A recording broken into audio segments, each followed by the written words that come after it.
Hello everyone, welcome to my channel JP Physics. Myself Jayprakash Kaur and we are going to start physics of 12th class.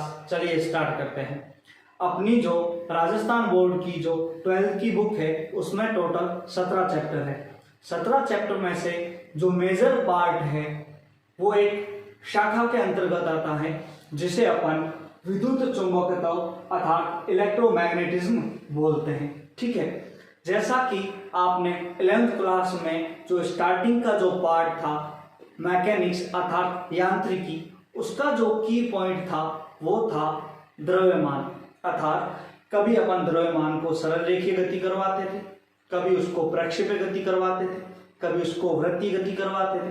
अर्थात starting के सारे chapter में अपन द्रव्यमान से ही बातें करते थे, अर्थात द्रव्यमान की ही बातें करते थे। उसी प्रकार यहाँ 12th में विद्युत चुंबकत्व शाखा के अंतर्गत आवेश के बारे में पढ़ेंगे। क्या है? आवेश के बारे में पढ़ेंगे। ठीक है, तब आवेश के आधार पर इसको मैं 3 भागों में बांटता हूं। कितने भागों में बांटता हूं? 3 भागों में बांटता हूं। ठीक है, जो पहला है वो है स्तर वैद्युत की। क्या है वो? स्तर वैद्युत की।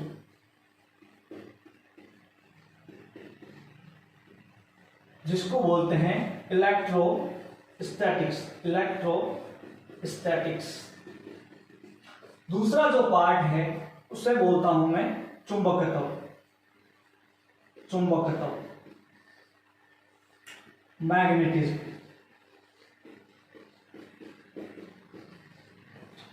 तीसरा जो पार्ट है वो है विद्युत चुंबकीय तरंगें, इलेक्ट्रो मैग्नेटिक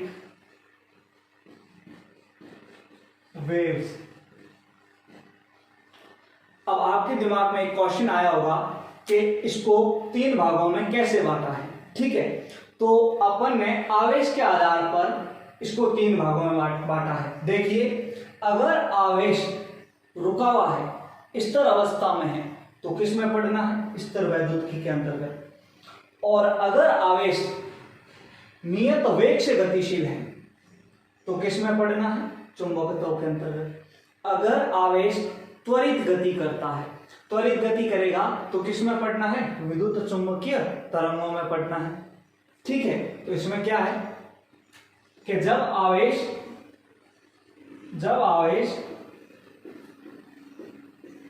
स्तर हो, और आपको पता है स्तर होगा तो उसका वेग क्या होगा? 0 होगा। ठीक है, वेग 0 होगा। ठीक है, और यहाँ पे याद रखना कि स्तर आवेश अपने चारों तरफ केवल विद्युत क्षेत्र उत्पन्न करता है।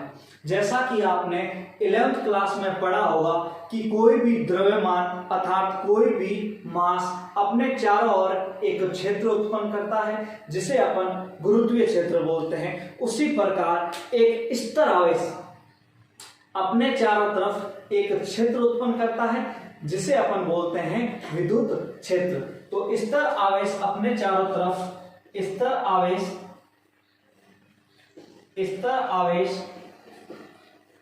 अपने चारों तरफ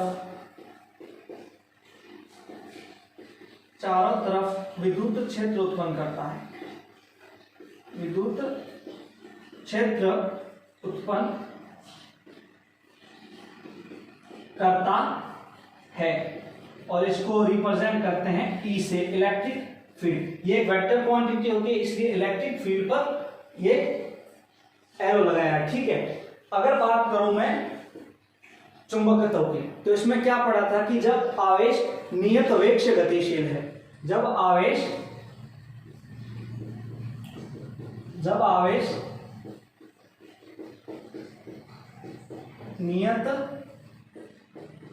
नियत वेग से गतिशील है, तो वेग क्या होगा इसका? नियत।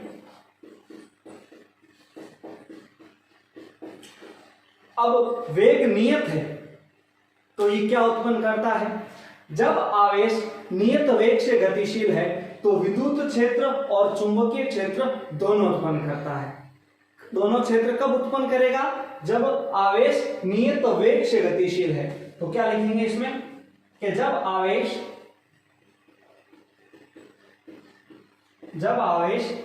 नियत वेग से गतिशील हो, जब आवेश नियत वेग से गतिशील हो तो वह विद्युत क्षेत्र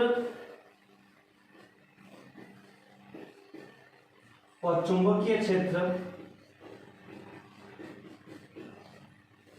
दोनों उत्पन्न करता है।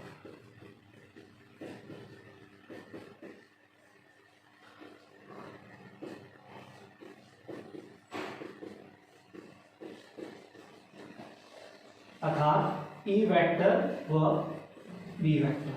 B वेक्टर मैग्नेटिक फील्ड अर्थात चुंबकीय क्षेत्र और E वेक्टर अर्थात इलेक्ट्रिक फील्ड विद्युत क्षेत्र। अब आते हैं विद्युत चुंबकीय तरंगे। तो याद रखना कि जब आवेश त्वरित गति करता है, त्वरित गति कब करेगा? जब उसमें त्वरण उत्पन्न होता है। और त्वरण उत्पन्न कब होता है? तो वेग में परिवर्तन की दर त्वरण कहलाती है। ठीक है, तो उसका वेग क्या होना चाहिए? कांस्टेंट नहीं होना चाहिए। ठीक है, परिवर्तित वेग होता है तब त्वरण उत्पन्न होता है। जब आवेश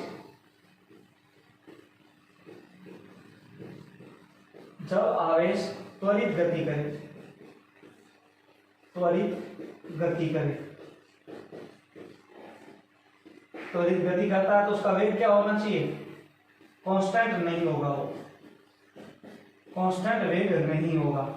ठीक है, नहीं को अपन ही दर्शाते हैं कि नॉट इक्वल टू या नॉट इक्वल टू। ठीक है,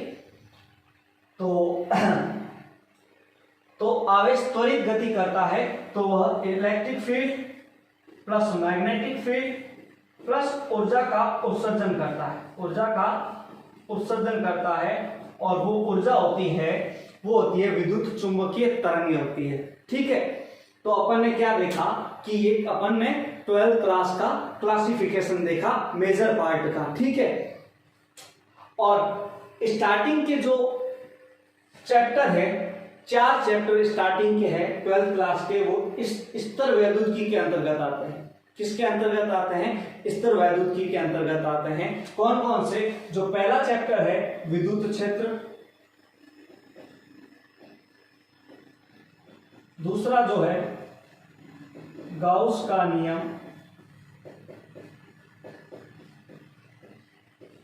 वह इसके अनुप्रयोग,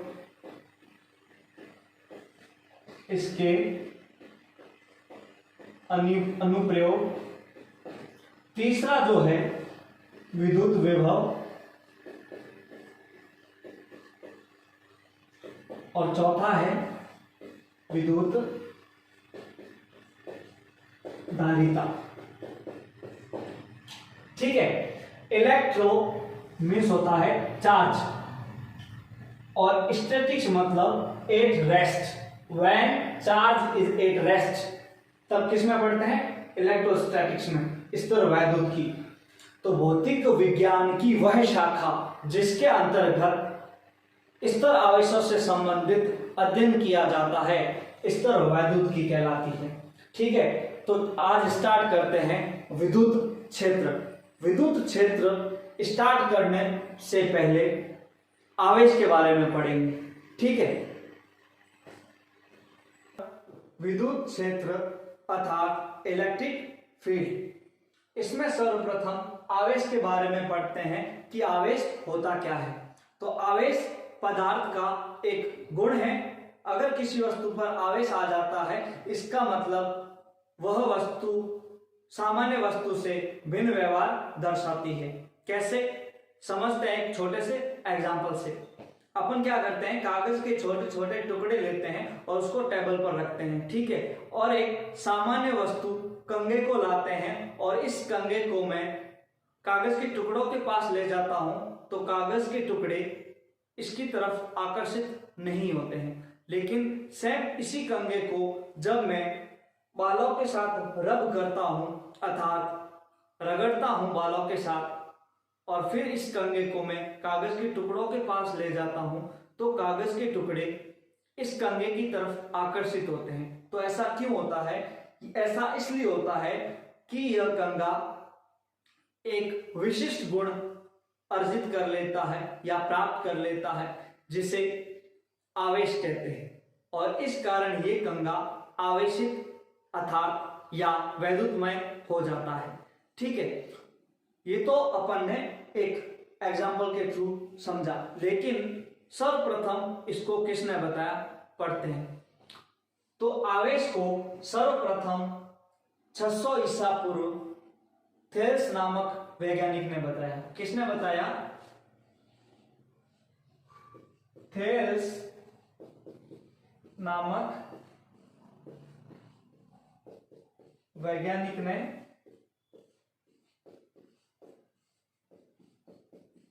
बताया। इन्होंने क्या किया? एक प्रयोग किया।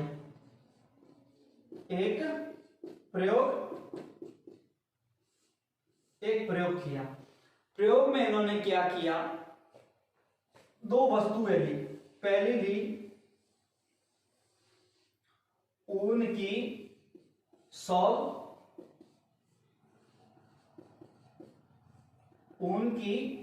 सॉल, और दूसरी ली अंबर की छड़। अंबर की छड़ या एम्बर की छड़। अंबर एक रेजनी पदार्थ है। ठीक है, जब ऊन की सॉल और अंबर की छड़ को आपस में रब करवाया अर्थात रगड़ा, रगड़ने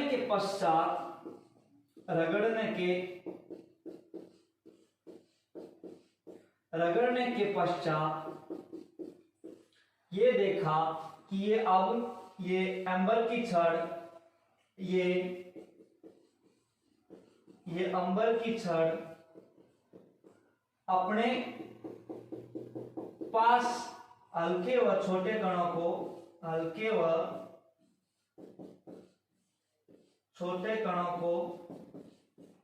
आकर्षित करने लग गई। जब ये सामान्य वस्तु थी, तब ये अपने पास उपस्थित हल्के व छोटे कणों को अपनी ओर आकर्षित नहीं कर रही थी, लेकिन जब ये उनकी सॉल के साथ इसको रगड़ने के पश्चात देखा कि ये अंबर की छड़ हल्के व छोटे कणों को अपनी ओर आकर्षित कर रही है। ये इसलिए हुआ क्योंकि ये अब क्या हो गई है? आवेशित हो गई है। आवेशित हो गई अर्थात या वैद्युतमय हो गई है। ठीक है, तो इस वैज्ञानिक ने, थेल्स नामक वैज्ञानिक ने यह पता किया कि आखिर ऐसा क्यों हुआ। तब उन्होंने कारण पता किया। कारण में इन्होंने पाया कि जब दो अचालक वस्तुओं को आपस में रगड़ा जाता है, तो रगड़ने से घर्षण के कारण ऊष्मा उत्पन्न होती है, और इसी ऊष्मा या ऊर्जा के कारण इलेक्ट्रॉन एक वस्तु से दूसरी वस्तु में स्थानांतरित हो जाते हैं। फलस्वरूप एक वस्तु पर इलेक्ट्रॉनों की कमी और दूसरे पर इलेक्ट्रॉनों की वृद्धि हो जाती है। तो इस प्रकार वस्तुएं आवेशित हो जाती है, तथा इस प्रक्रिया को या इस प्रोसेस को फ्रिक्शन इलेक्ट्रिसिटी अर्थात घर्षण वैद्युत कहा जाता है। ठीक है, अपन आवेशन की विधियों में आगे इस पर चर्चा करेंगे। ठीक है, जैसा कि मैंने बताया कि किसी वस्तु से इलेक्ट्रॉन निकलते हैं और दूसरी वस्तु इलेक्ट्रॉन ग्रहण करती है। ठीक है, अगर किसी वस्तु से इलेक्ट्रॉन निकल रहे हैं, तो जितने इलेक्ट्रॉन निकलेंगे उतने उस पर क्या आएंगे? प्रोटॉन। किसी वस्तु से इलेक्ट्रॉन निकल रहे हैं तो उस पर धनावेश आता है। क्या आता है? धनावेश आता है। किसी वस्तु से इलेक्ट्रॉन निकल रहे हैं तो उस पर धनावेश आता है, और वह वस्तु धनावेशित कहलाती है।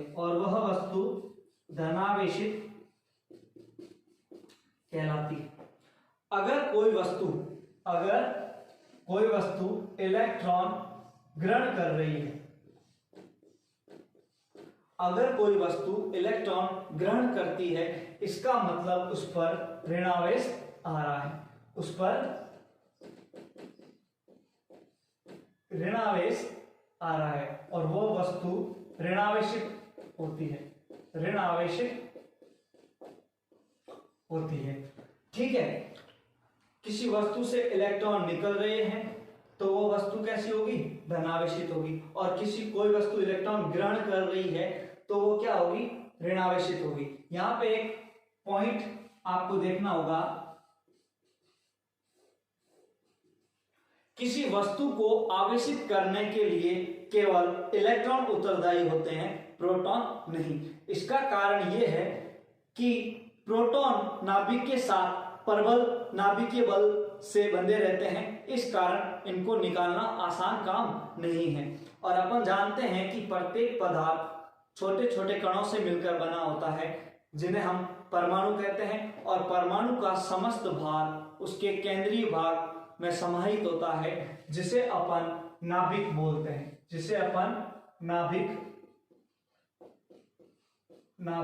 बोलते हैं। और उसके जो मौलिक कण हैं प्रोटॉन और न्यूट्रॉन, ये नाभिक के अंदर पाए जाते हैं और इसके चारों ओर इलेक्ट्रॉन चक्कर लगाता है।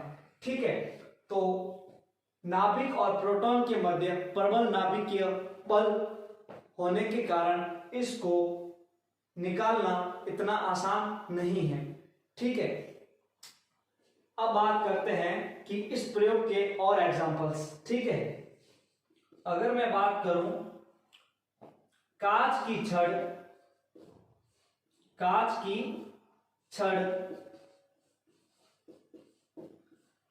छड़ को जब रेशम के कपड़े से रब करता हूं, जब कांच की छड़ को रेशम के साथ रगड़ करवाता हूं अर्थात रब करवाता हूं, तो मैं क्या पाता हूं कि कांच की छड़ से इलेक्ट्रॉन रेशम में चले जाते हैं, अर्थात इसमें से इलेक्ट्रॉन निकल रहे हैं। अर्थात किसी वस्तु से इलेक्ट्रॉन निकलते हैं तो वस्तु धनावेशित होती है।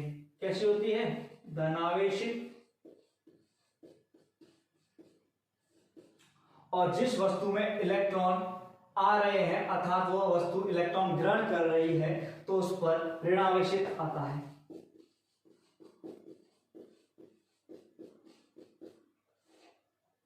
ठीक है, एक और एग्जांपल लेता हूं। बिल्ली की खाल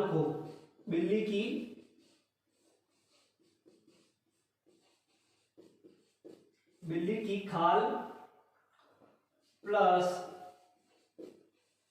आबनूस की छड़, या बोलते हैं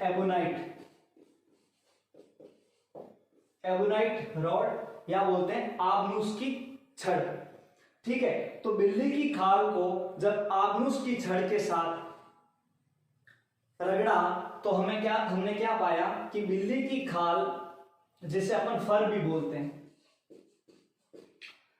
ठीक है, तो बिल्ली की खाल से इलेक्ट्रॉन आबनूस की छड़ में चले गए, जिस कारण बिल्ली की खाल धनावेशित हो गई, क्योंकि इसमें से इलेक्ट्रॉनों का निष्कासन हुआ और इसने इलेक्ट्रॉन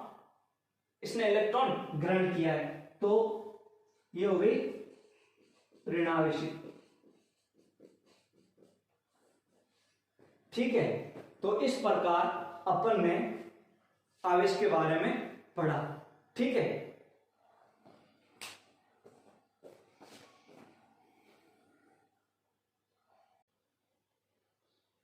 आवेश की परिभाषा मैं 3 तरीकों से देना चाहूंगा। जैसा कि अपन ने थेल्स के प्रयोग से देखा था कि ऊन की सॉल को जब अंबर की छड़ के साथ रगड़ा जाता है तो रगड़ने से जो इलेक्ट्रॉनों का स्थानांतरण होता है, उसके बेस पर एक परिभाषा ये दे सकते हैं कि दो पदार्थों के बीच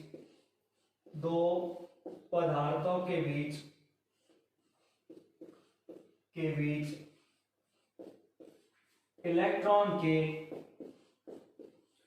आदान प्रदान के कारण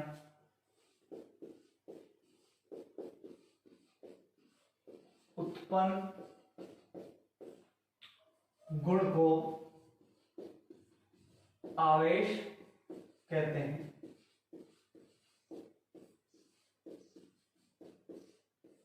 आवेश कहते हैं। और दूसरा पॉइंट यह है कि जिस वस्तु से इलेक्ट्रॉन निकल रहे हैं उस वस्तु पर धनावेश आता है, और जिस वस्तु में इलेक्ट्रॉन जाते हैं उस वस्तु पर ऋणावेश आता है। तो अपन ये कह सकते हैं कि इलेक्ट्रॉन की कमी या अधिकता को आवेश कहते हैं, या अधिकता। इलेक्ट्रॉन की कमी या इलेक्ट्रॉन की अधिकता आवेश को आवेश कहते हैं। इलेक्ट्रॉनों की कमी या इलेक्ट्रॉनों की अधिकता को आवेश कहते हैं। तीसरी परिभाषा लिखता हूं कि द्रव्य का वह मूलभूत गुण जिसके कारण वह अन्य पदार्थों को आकर्षित या प्रतिकर्षित करता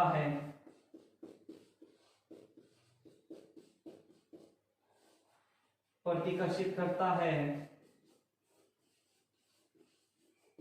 आवेश कहलाता है। आवेश कहलाता है। कैसे? जैसे तीन वस्तुएं हैं, ये ए, ये बी और ये सी। अगर ए वस्तु को मैं से इलेक्ट्रॉन निकालता हूं तो इस पर पॉजिटिव चार्ज आएगा, और बी में से अगर इलेक्ट्रॉन को निकालता हूं तो इस पर प्लस चार्ज आएगा, और सी वस्तु को अगर मैं इलेक्ट्रॉन देता हूं तो इस पर ऋणावेश आता है। जब ए को मैं बी के पास ले जाऊंगा तो समान प्रकृति के आवेश होने के कारण ये आपस में प्रतिकर्षित करते हैं। ये प्रतिकर्षित क्यों हो रहे हैं? क्योंकि इस पर समान आवेश होने के कारण, अर्थात आवेश का गुण होने के कारण ये आपस में प्रतिकर्षित होते हैं। अगर ए और सी की बात करूं, तो इस पर प्लस और इस पर माइनस, दोनों को जब पास में लाऊंगा तो ये दोनों आकर्षित हो जाते हैं, अर्थात इस पर पॉजिटिव चार्ज, इस पर नेगेटिव चार्ज। तो विपरीत प्रकृति के आवेशों के मध्य क्या होता है? आकर्षण होता है। ठीक है, तो ये क्या होगा? ये आपस में अट्रैक्शन, ये प्रतिकर्षित, और ये आपस में क्या करेंगे? आकर्षण, प्लस माइनस। ठीक है, और जैसा कि सर्वप्रथम थेल्स ने बताया था आवेश के बारे में, लेकिन आवेश कितने प्रकार के होते हैं? तो आवेश दो प्रकार के होते हैं। पहला है धनात्मक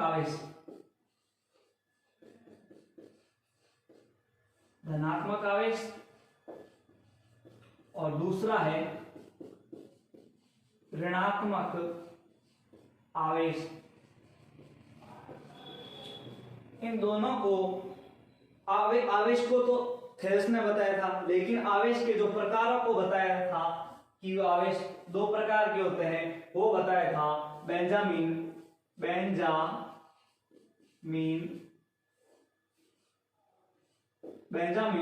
फ्रैंकलिन ने। इन्होंने ये बताया कि आवेश दो प्रकार के होते हैं।